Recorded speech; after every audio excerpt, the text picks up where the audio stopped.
अपने घर से काफ़ी दूर रहती हूँ हॉस्टल में, तो मैं उसी के ऊपर बोलना चाहूँगी।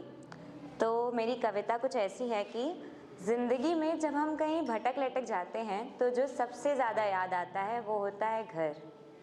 जिस घर में जिए हैं हमने वो सारे शरारती पल, वो हंसना, वो रोना, वो गिरकर फिर से उठ जाना, वो मम्मी की डांट सुनना, वो पापा का दिन भर का तर्कपूर्ण बोरिंग लेक्चर, वो बाबा दादी का ढेर सारा प्यार, वो छोटे भाई से लंबी लंबी टकरार, वो बड़े भाई का आई एम द हिटलर वाला फेज। ये हैं वो सारे हंसी मजाक के फेज जो हम सब करते हैं फेस। जब आ रहे थे उस दिन यहाँ तो खुशी का कोई ठिकाना न था। जब कुछ दिन बीते तो मुझे पता लगा कि घर का हमसे बड़ा कोई दीवाना न था।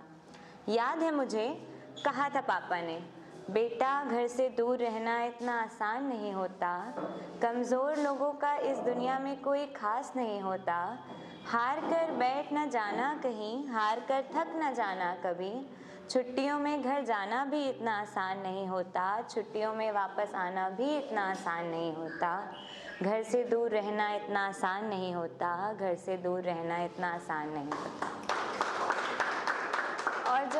और जब बात घर की आती है तो सबसे पहला शब्द प्यार आता है हमारे दिमाग में, जो हम कभी कभी घर से बाहर भी ढूंढा करते हैं।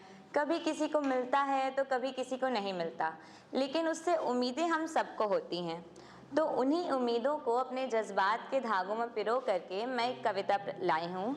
तो मेरी कविता कुछ ऐसी है कि इस दिल के दरवाजे पर तेरा ही इंतज़ार रहेगा और बस यही मेरा इकरार रहेगा।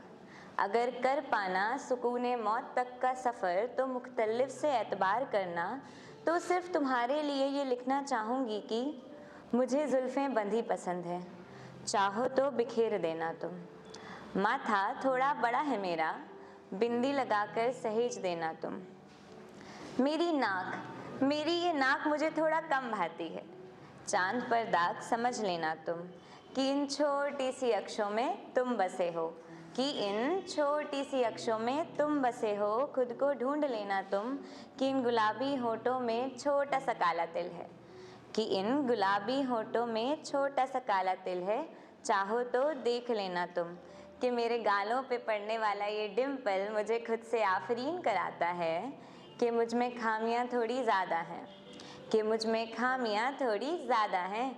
उससे प्रेम कर पाना तो बताना ज़रूर, थोड़ा जल्दबाजी में रहना पसंद है मुझे, थोड़ा जल्दबाजी में रहना पसंद है मुझे, बस एक बार सही हाथ पकड़कर रोक लेना तुम, कि मेरे शांति के पीछे का कारण जानना हो तो, कि मेरी शांति के पीछे का कारण जानना हो तो बस एक बार मुझसे आकर पूछ लेना तुम, बस एक बार मुझसे आकर पूछ लेना तुम। Thank you.